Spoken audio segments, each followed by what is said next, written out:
Don't mess with demons. Genesis chapter 6, verse 2.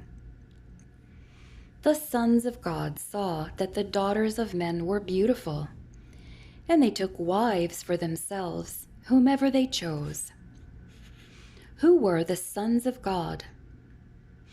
Genesis 6, verses 2 to 4 is a remarkable snapshot of ancient human history, and scholars debate its interpretation. It appears in the context of God's grief over the widespread human wickedness that led to the flood of Noah. Please read Genesis 6, verses 1 through 13. The depth and breadth of human rebellion against God was so great that God destroyed the human race except for the remnant of Noah's family in the ark. This section contrasts the fate of the pre-flood world and the fate of Noah. The former received judgment, and the latter received grace. The pre-flood corruption includes the marrying and union of the sons of God with the daughters of men. In the Bible, the Hebrew phrase translated sons of God can mean either people, as in Deuteronomy 14:1, Deuteronomy 32:5, Psalm 73:15, and Hosea 1:10. Or the Hebrew phrase translated sons of God can mean angels, as in Job 1:6, Job 2:1, Job 38:7, Psalm 29:1, and Psalm 89:6. The phrase occurs twice in Genesis 6, verses 2 to 4, and its interpretation helps determine the identity of the Nephilim in 6:4, a word used again only in Numbers 13:33, where it clearly refers to humans. The sons of God are likely either despotic rulers controlled or indwelt by fallen angels, or fallen angels in human bodies. If the sons of God are understood as angels here, as has been the prevailing view through the centuries, then they are among the group of fallen angels that followed Satan in his rebellion against God.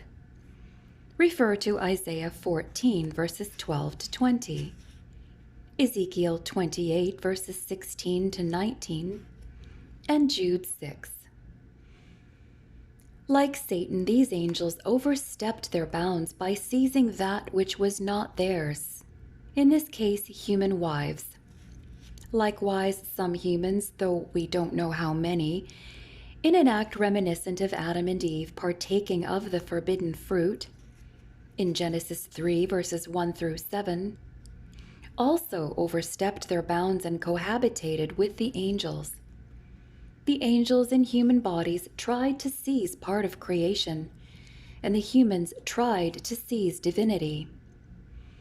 One of the results of the union was the birth of the Nephilim, ancient heroes who appeared on earth after the marriage. Chapter 6, verse 4. This and other activities were so abhorrent that God responded to this widespread evil by limiting his protection of humanity and ultimately judging all of creation except for Noah and his family. Read Genesis 6, verses 5 to 8. Jesus taught in Matthew 22:30 that angels do not marry, but his point was that there is no marriage in heaven. Marriage is limited to earth. He was not talking about this perversion of marriage on earth. The passage does not tell us how widespread the practice was, but the implication from the population growth mentioned in Genesis 6:1 is that the sons of God took all they wished. Evil and the human family were both multiplying. The Nephilim may well be part of the source of the legends and mythology that survive to the present day.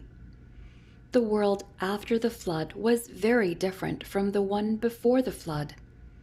Throughout the centuries and generations after the flood, the memory of that world became distorted, and the Nephilim, mighty men, and mythic figures came to be seen as gods, but they were not gods.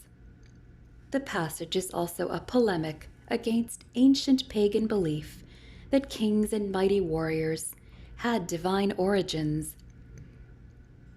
Without the truths of the Bible, everything in life, including history, becomes distorted.